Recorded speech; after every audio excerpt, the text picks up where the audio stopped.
We're on the way to the south of Thailand, some 1,300 kilometers from Bangkok. We're heading to the city of Surat Thani. Although the south of Thailand, especially the far south, the population is quite mixed religiously. But I can say that Surat Thani is the center of the Buddhist religion in the south.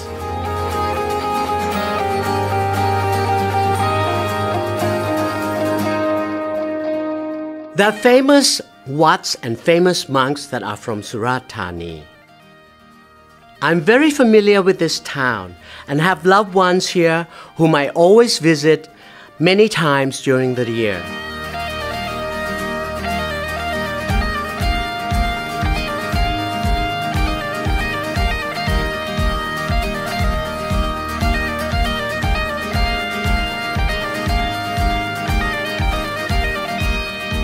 Every time I'm in Surat Thani, I get up early in the morning, 5:30 to be precise, and go give alms to the monk at the local market with my surrogate mom, Sudha.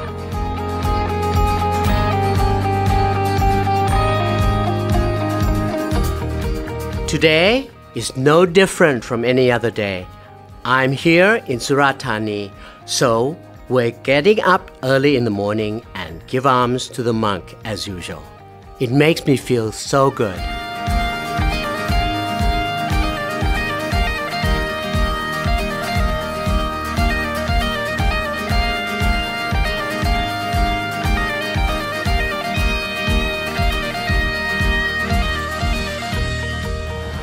There it is, over the religious rites. Afterwards, all we do is that we go into the market. This is like a daily life, so what we're going to do after this, we're going to go into the market, we're going to go shop things, and then I'm going to show you some wonderful vegetables and all the riches from the land and the sea. Let's go.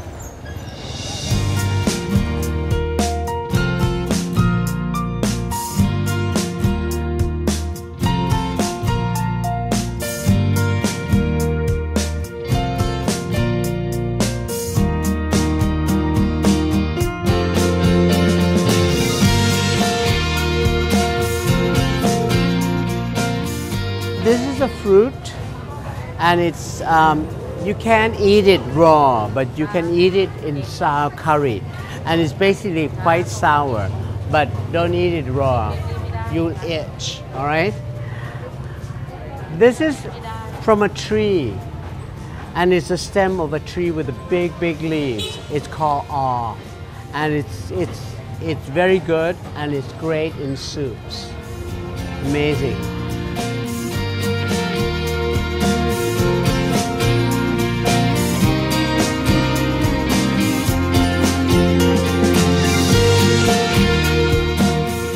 There are lots of these morning markets in Surat Thani. This market sells everything. All kinds of fruits and vegetables are available here. There are different kinds of southern vegetables that southern people like to eat, which you cannot find anywhere else, like stink beans. Now, if you're in the south of Thailand and you don't know what this is, you're not southern, because these are stink beans. These are the stink beans that we use. You eat them fresh, or you eat them pretty much, you can stir fry them as well. You take the beans out from the center, and you take this out. Usually you use a knife, but I'm using my fingers right now. Now, some people don't like this. Some people love it. You can stir fry it, or you can eat it raw like this. It's green and it's nutty, and it's really delicious, and it's really good for you. Uh-oh, I gotta go. Mom's tapping me on the shoulder.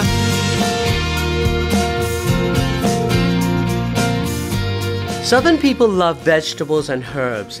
It cools you down when you eat southern food, which is very hot. Also, southern food is very aromatic because of the herbs you use.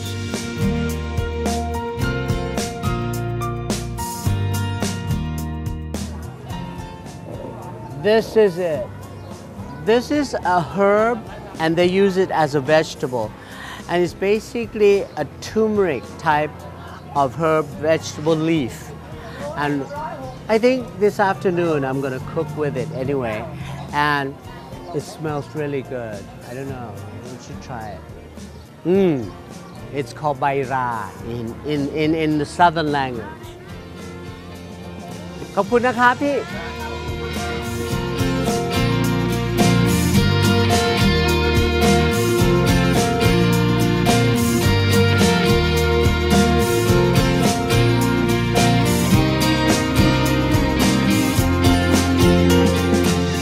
Surat Thani is not only has the riches from the land, great vegetables, great fruits, everything else, but here, because we're near the sea, we have plentiful supply of seafood. And here is just a prime example of all the seafood that you can get. But in this market, if you walk over there, there'll be squid, prawns, everything available to you. The land is rich here and people are very happy.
We're in Surat Thani and we're riding along the river where there are fish farms everywhere.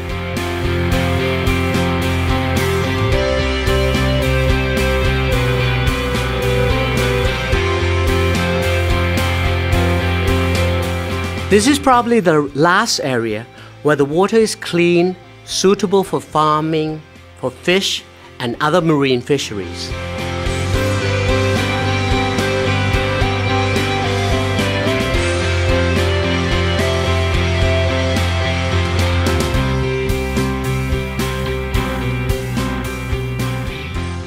Apart from the marine life on the river that opens out to the Gulf of Siam, you know what? We are going today to see another farm, not fish farming, but shellfish farming. And we're going to go see a kanam. Kanam is house on stilts in the middle of the ocean. But the land is pretty shallow, the ocean is pretty shallow. And they mark out the space to have their farm. And they farm cockles, mussels, and oyster.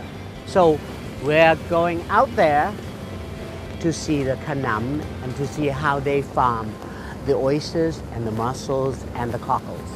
And cook with it, I think.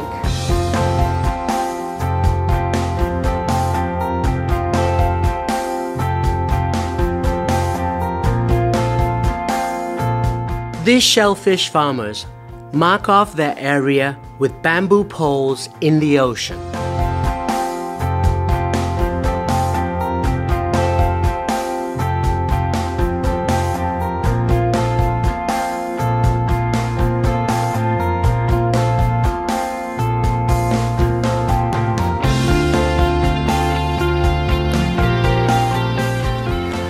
We're here, and this is basically a homestay as well as a kanam where they watch over that piece of property that they have, the clams and the mussels and the oysters. So let's go up.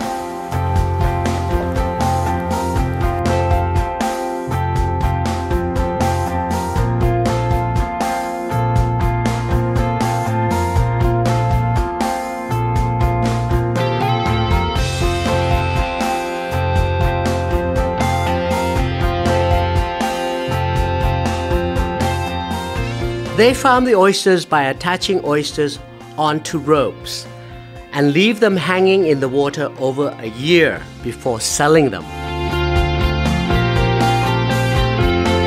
When you want to harvest them, just pull the oysters that are on the rope and tie them to the rafter and then harvest them. So, you've seen how these oysters came back up here. It's on a string, and this is Kun Kung. Sawasdee krap. Sawasdee krap. And he's the owner of this farm. And he's going to show you how to eat oysters and how to shuck oysters the way we Thais do it. Before he does that, I need to tell you something. I asked him about this. The oysters is so large in Surat Thani is because the fact that the water, the temperature of the water and the plankton that they eat from, the sea is so abundant so that it grows really fast, and consistent temperature of the water makes it grow really fast. And what happens is that one of the name for this province is Hoi Yai, which means big oysters, and it is very big, okay? So he's going to show you how to do it and how to eat it.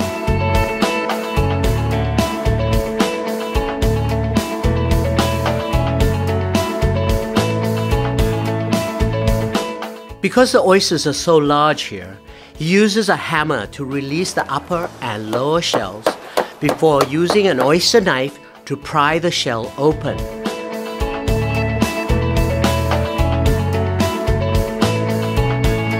After releasing the oyster from the shell, we use the shell of a mussel as a spoon to eat the oyster. First, smell the oyster. Squeeze 5 drops of lime juice onto the oyster. Shake the oyster to release the juice from the oyster. Put it in your mouth and hold it there without chewing for 5 seconds.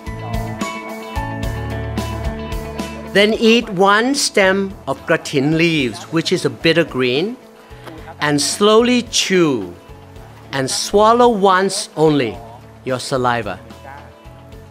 Then eat another stem of gratin leaves. Chew, swallow your saliva, and then take in air through your mouth.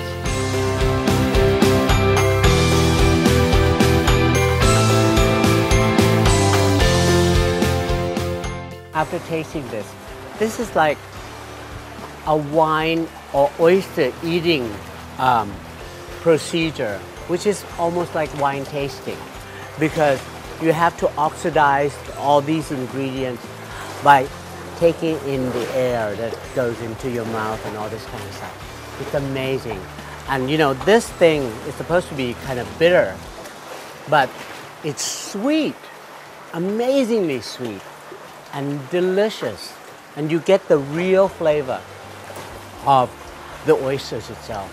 Kun Kung said to me that you might have some residue taste of the sea and of the oyster, which is like not so good for your mouth. But if you want to cleanse your whole mouth and cleanse your palate, all you have to do is take some seaweed, chew it all around your mouth. It just will wipe your palate completely of that smell. And then you swallow it. Now you have a clean breath and a clean mouth. And it's true. Amazing. Absolutely amazing. Oh, I want another 10 of these.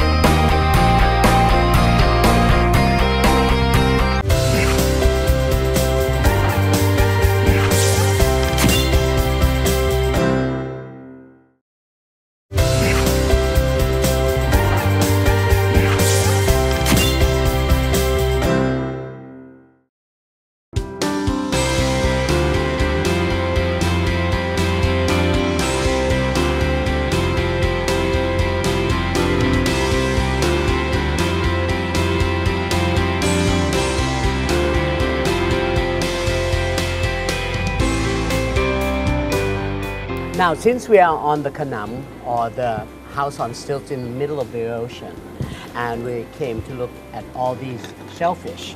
So today, we're going to take these cockles and we're going to make a curry out of it. All right?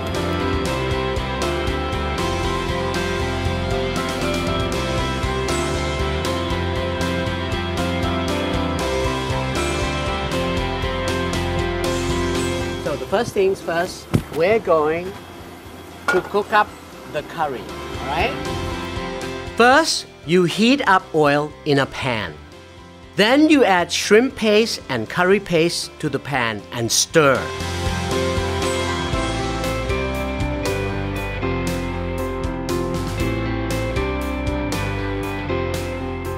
Cook the curry paste and shrimp paste out while stirring, using medium heat. Add a little coconut cream to the curry paste to make it cook easier and no lumps. Don't burn it, lower the heat. Once the curry paste is cooked, add more coconut cream and bring it to boil.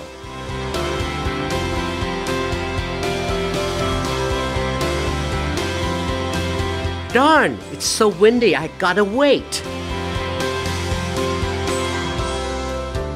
The coconut cream is just starting to break, so there's a sheen on top of this curry. Now you can add the shark cockles, okay?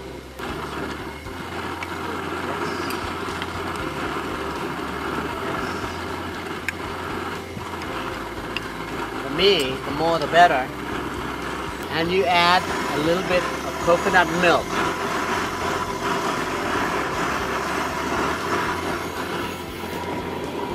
Then you add palm sugar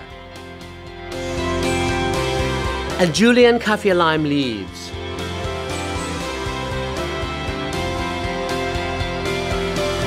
Then you add the fresh turmeric leaves that we got from the market this morning.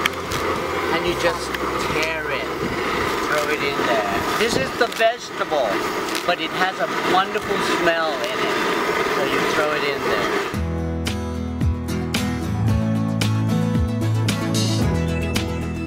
Then you add fresh green peppercorns. No, just the seed. So you have to work it out of the whole thing.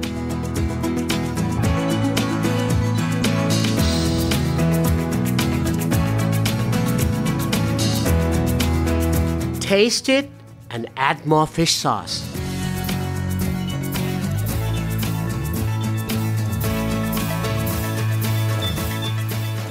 This curry is ready, and what we're going to do is we're going to serve it in a bowl. What you do is put it in a bowl.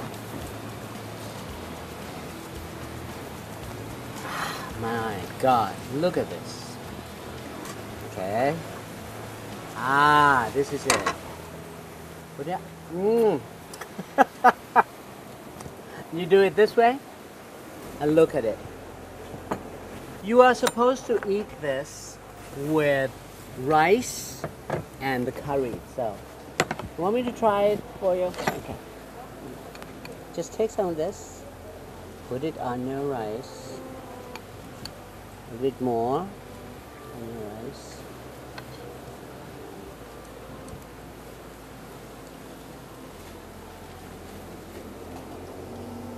Boy, oh boy, oh boy. Really good.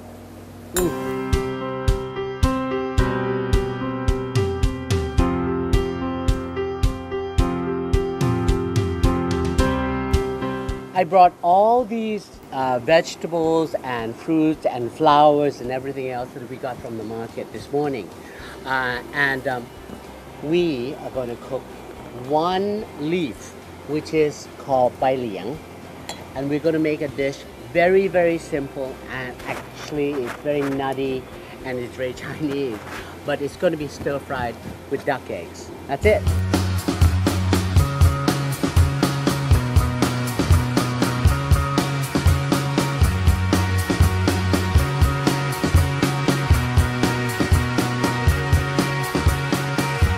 Heat up vegetable oil in a pan. Add chopped garlic to the pan. Stir. You don't need to brown it.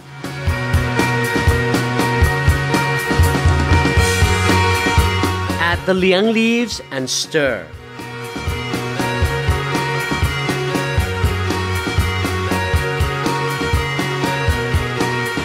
Increase the heat and add a little bit more oil. Add the duck eggs,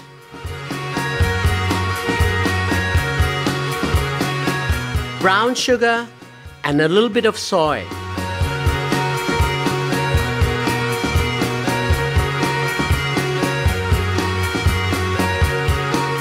Flip it and plate it.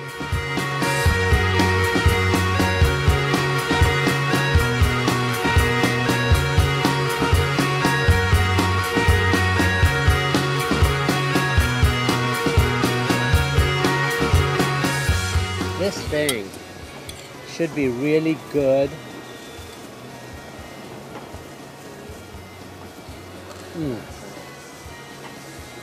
It's nutty. It's like eating a little rougher spinach, but it's so good. Wonderful.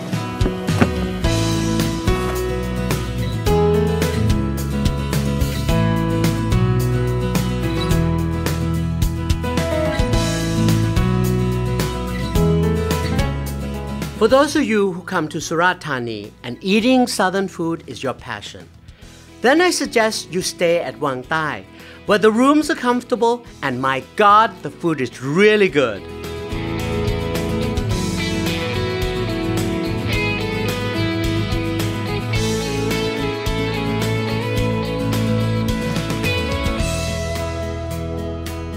Not only will you be able to eat true southern cuisine like kua kling or stir-fried pork with stink beans or stir-fried liang leaves with eggs or sour curry with local vegetable like called or. There's good Chinese food here as well. Stir-fried crab claws with black peppercorns or steamboat pompano fish. It's so good. I love the south of Thailand. The food is truly unique and varied here. Spicy, hot, and honest like her people.